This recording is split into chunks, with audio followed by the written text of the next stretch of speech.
મિત્રો આપણે હવે આગળ વધીએ અને નવો ટોપિક આવે છે જે અસમય સંખ્યાઓનું પુનરાવર્તન. સમય સંખ્યાઓનું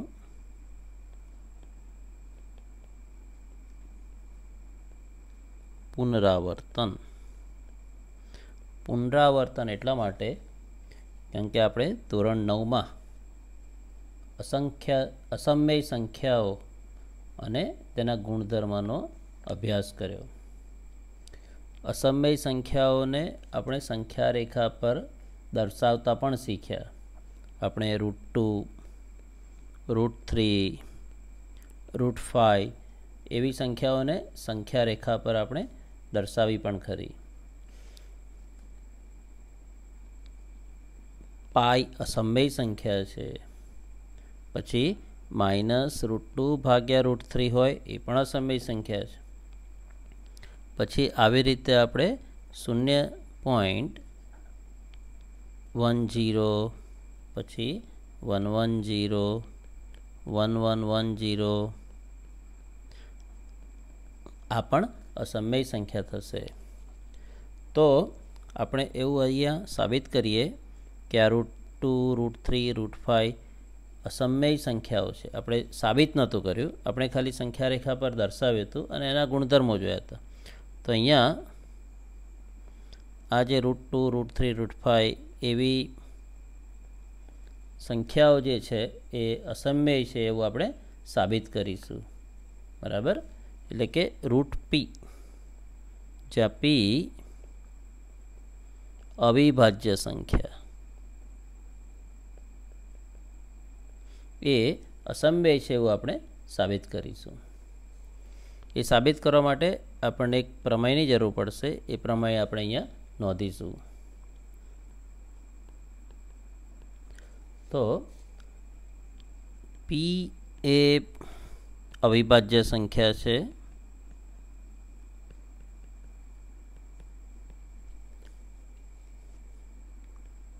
ધન પૂર્ણાંક a માટે જો a² એ p વડે વિભાજ્ય હોય તો a પણ p વડે વિભાજ્ય હોય. એટલે કે આપણને આ પ્રમેય આ રીતે કહેવા માંગે છે કે a² જો p વડે વિભાજ્ય હોય તો a પણ p વડે વિભાજ્ય થાય. જેમ કે આપણે ધારો કે 36 લઈએ, 36 એ એવું કહી શકાય 3 વડે વિભાજ્ય છે. બરાબર? 3 છે એ અવિભાજ્ય સંખ્યા. તો જો આ a² 36 હોય તો એ કેટલા થશે? 6. એ પણ 3 વડે વિભાજ્ય છે. આવી રીતે આ પ્રમેય કહેવા માંગે છે.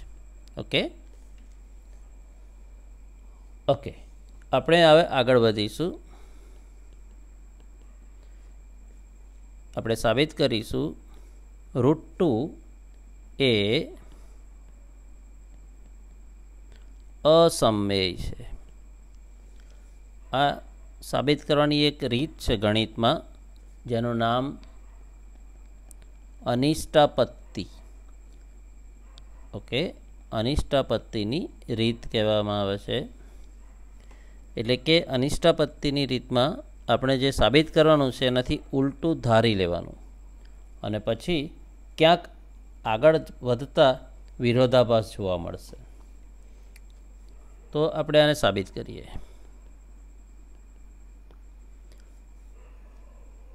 તો આપણે પહેલાં ધારી લઈશું કે આ √2 એ સમય સંખ્યા છે.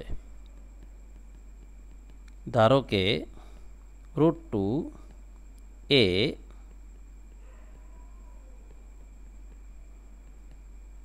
સમય સંખ્યા છે. તો જો સમય સંખ્યા હોય કોઈ પણ, તો એને આપણે કેવી રીતે દર્શાવી શકાય? તો આપણે જાણીએ છીએ કોઈ પણ સમય સંખ્યા હોય એને આપણે a ભાગ્યા b સ્વરૂપમાં દર્શાવી શકીએ, જ્યાં b શૂન્ય ન હોય, a અને b પૂર્ણાંક હોય. ઓકે, તો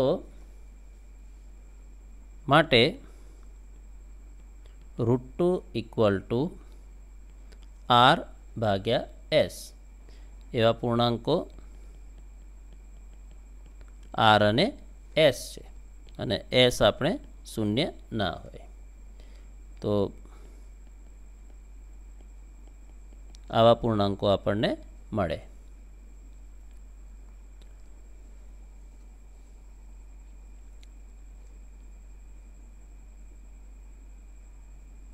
ઓકે, હવે આર અને એસમાં કોઈ સામાન્ય અવયવ હોઈ શકે છે. ધારો કે આપણા પાસે આવી રીતે હોય 38/34. તો સામાન્ય અવયવ અહીંયા 2 મળે છે. તો એ 2થી હું ભાગી કાઢું અહીંયા, તો અહીંયા 19 આવશે, અહીંયા 17 આવશે. તો આ આર છે, આ એસ છે. તો એના જે એક સિવાયના જે સામાન્ય અવયવ હોય એ અવયવથી આપણે ભાગી કાઢીએ, અને પછી જે આપણને મળે એ પરસ્પર અવિભાજ્ય સંખ્યા મળી શકે. બરાબર? તો આપણે અહીંયા લખીશું, જો આર અને એસને એક સિવાય સામાન્ય અવયવ હોય તો તે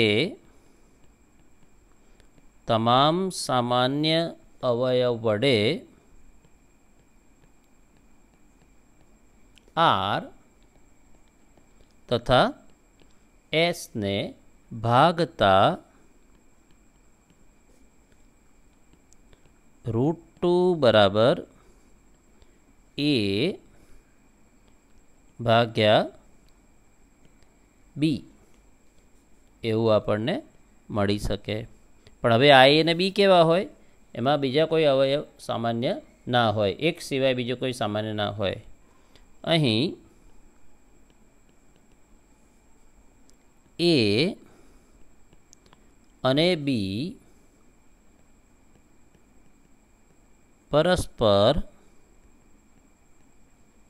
અવિભાજ્ય સંખ્યાઓ છે. બરાબર? પરસ્પર અવિભાજ્ય સંખ્યાઓ એનો મતલબ કે એને એક સિવાય કોઈ સામાન્ય અવયવ ન હોય. બરાબર? તો આપણે હવે આવું લખી શકીએ. આના પરથી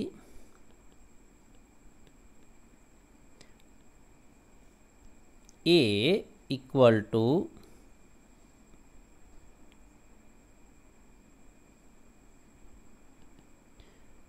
√2b. બરાબર?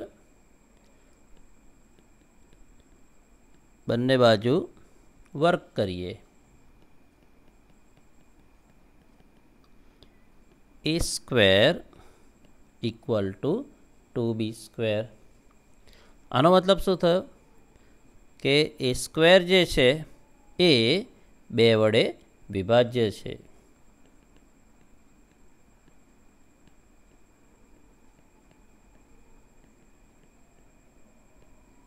a² છે એ 2 વડે વિભાજ્ય છે.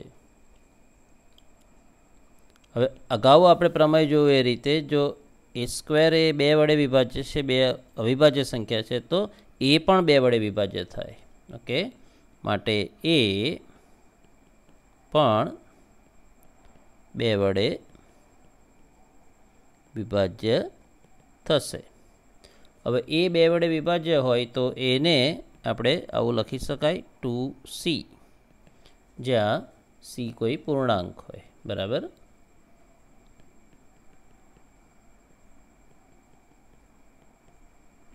તો એ બરાબર 2c. ઓકે. હવે બેનો ઉપયોગ કરીએ સમીકરણ. એ બરાબર 2c એટલે કે એ સ્ક્વેર એટલે 2c square equal two 2b square એટલે કે 4c square equal two 2b square એટલે કે 2c square equal to B square. તો આનો મતલબ પણ શું થાય હવે કે આ જે બી સ્ક્વેર છે એ 2 ઇન્ટુ સમથિંગ એવું છે. એટલે કે બી સ્ક્વેર એ 2 વડે વિભાજ્ય થાય. પણ ઉપરના પ્રમેય પરથી ફરીથી લખાય માટે બી એ 2 વડે વિભાજ્ય થાય. તો જુઓ હવે શું થયું, એ 2 વડે વિભાજ્ય છે, બી પણ 2 વડે વિભાજ્ય છે. તો શું થશે, માટે એ તથા બીને સામાન્ય અવયવ 2 મળે. હવે આપણે અગાઉ એવું કહ્યું છે કે એ અને બીને એક સિવાય કોઈ સામાન્ય અવયવ નથી. એટલે કે એ અને બી પરસ્પર અવિભાજ્ય છે એ આપણી ધારણાથી વિરુદ્ધ થઈ જાય. એ તથા બી એ પરસ્પર અવિભાજ્ય છે તે ધારણાથી વિરુદ્ધ છે. એવું કેમ બન્યું? એવું એટલા માટે બન્યું કારણ કે આપણે શરૂઆત જ ખોટી કરી છે. એટલે કે √2 એ સમમેય સંખ્યા છે, એ શરૂઆત આપણી ખોટી થાય. એટલે કે માટે આપણી ધારણા √2 એ સમમેય સંખ્યા છે તે ખોટી છે. માટે શું થશે, √2 એ અસમમેય છે.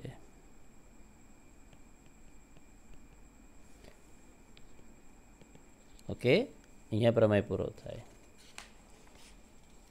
આગળ વધીએ. આના જેમ જ છે, સાબિત કરો કે √3 એ અસમમેય છે. તો ચાલો મિત્રો આપણે એક એક લીટી આપણે ઉપર પ્રમાણે જ જોઈએ.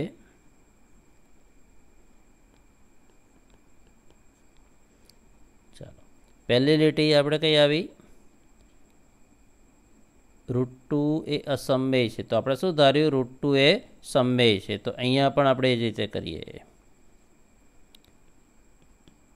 ધારો કે √3 એ સમમેય છે. પછી શું કર્યું, સમમેય હોય એટલે એને r/s સ્વરૂપમાં મૂકી શકાય કોઈ પણ પૂર્ણાંક r અને s માટે. તો શું લખીએ આપણે હવે, માટે પૂર્ણાંકો r s શૂન્ય ન હોય એવા મળે કે જેથી √3 = r/s. પણ હવે આ r અને sમાં જે કોઈ સામાન્ય અવયવ હોય એ સામાન્ય અવયવ વડે આપણે એને ભાગી કાઢીએ. એટલે કે જો r અને sમાં એક સિવાય સામાન્ય અવયવ વડે ભાગી કાઢીએ તો એ આપણે લખીએ.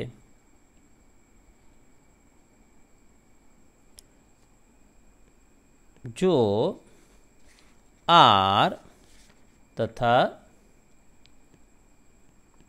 અને એસને એક સિવાય સામાન્ય અવયવ હોય તો તે તમામ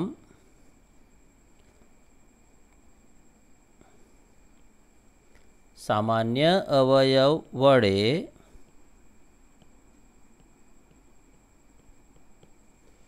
આર તથા એસને ભાગતા શું મળે આપણને? √3 = a ભાગ્યા બી. ઓકે, આની જેમ. અને એ અને બી પરસ્પર કેવી સંખ્યાઓ થશે? અવિભાજ્ય સંખ્યાઓ થશે. જ્યાં એ તથા બી એ પરસ્પર અવિભાજ્ય સંખ્યાઓ થશે. પછી શું કર્યું આપણે?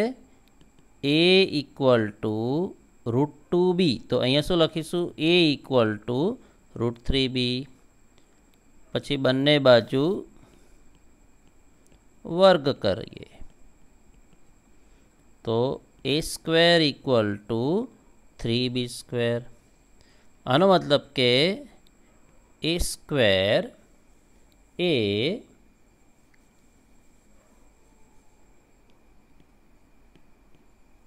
3 વડે વિભાજ્ય છે. પણ આપણે અગાઉ પ્રમેય લખ્યો એ પ્રમાણે એ પણ 3 વડે વિભાજ્ય થશે. તો પછી આપણે એને 3c એવી રીતે લખી શકાય, જ્યાં કોઈક પૂર્ણાંક c હોય. માટે હવે આની અંદર આપણે મૂકીએ. 2 પરથી એની જગ્યાએ 3c એટલે 3c² = 3b². 9c² = 3b². 3c² = b². માટે b² એ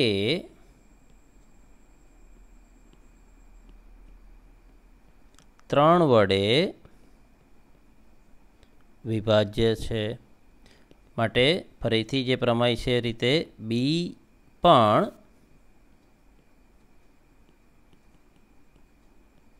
3 વડે વિભાજ્ય થશે. તો આનો મતલબ શું થયો? માટે એ અને બીને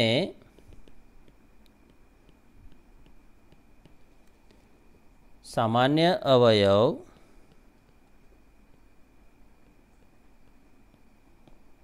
ત્રણ થશે. માટે એ તથા બી એ પરસ્પર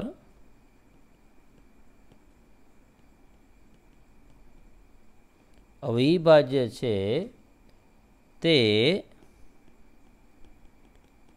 આપણી ધારણાથી વિરુદ્ધ છે. અને એવું શા માટે મળ્યું? કારણ કે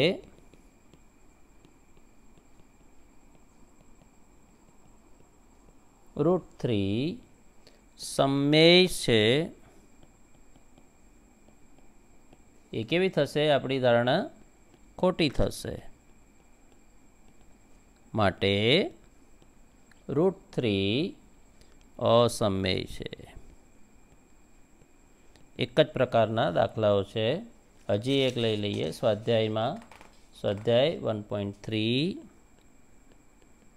નો પહેલો દાખલો. સાબિત કરો કે √5 અસમમેય છે. ઓકે, બધા જ વાક્યો સરખા જ લઈએ. હવે ધારો કે √5 એ સમમેય છે.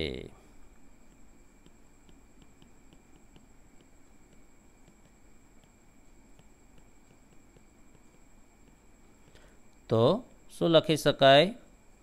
પૂર્ણાંકો આર અને એસ એવા મળે કે √5 = r/s. માટે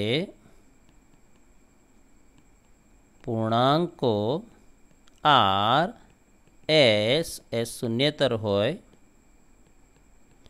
એવા મળે કે √5 = r/s. પછી આર અને એસમાં એક સિવાય સામાન્ય અવયવ હોય તો તેમને આપણે ભાગી કાઢીએ. તો એ લખીશું, જો આર અને એસને એક સિવાય સામાન્ય અવયવ હોય તો તે તમામ સામાન્ય અવયવ વડે આર તથા એસને ભાગતા શું લખાય આપણાથી? √5 = a/b, જ્યાં a અને b પરસ્પર અવિભાજ્ય સંખ્યાઓ થશે. ઓકે, એટલે કે એ બેની વચ્ચે એક સિવાય કોઈ સામાન્ય અવયવ ના મળે. હવે અહીંયા એક પરથી a = √5b બંને બાજુ વર્ગ કરતા a² = 5b². માટે a² એ 5 વડે વિભાજ્ય છે. માટે અગાઉ આજે આપણે પ્રમેય લખ્યો છે, એ પણ 5 વડે વિભાજ્ય થશે. માટે a = 5c, જ્યાં c કોઈ પણ પૂર્ણાંક મળે. હવે આ જે a² = 5b² માં એની કિંમત 5c આપણે મૂકીએ. તો માટે 2 પરથી 5c² = 5b². માટે 25c² = 5b². માટે 5c² = b². માટે b² એ 5 વડે 5 વડે વિભાજ્ય છે. માટે બી પણ 5 વડે વિભાજ્ય થશે. તો શું આનો મતલબ થયો? એ 5 વડે વિભાજ્ય છે, બી પણ 5 વડે વિભાજ્ય છે. એટલે કે એ અને બીને એક સામાન્ય અવયવ 5 છે. માટે એ તથા બીને એક સામાન્ય અવયવ 5 છે. પણ આપણે તો એ અને બી પરસ્પર અવિભાજ્ય છે એવું લીધેલું છે. માટે એ તથા બી એ પરસ્પર અવિભાજ્ય છે તે આપણી ધારણાથી વિરુદ્ધ છે. અને આવો વિરોધાભાસ શા માટે મળ્યો? કારણ કે આપણે અગાઉ જ ધારણા ખોટી લખી છે. માટે આપણી ધારણા √5 સમમેય સંખ્યા છે તે ખોટી છે. માટે √5 એ અસમમેય છે. Thank you.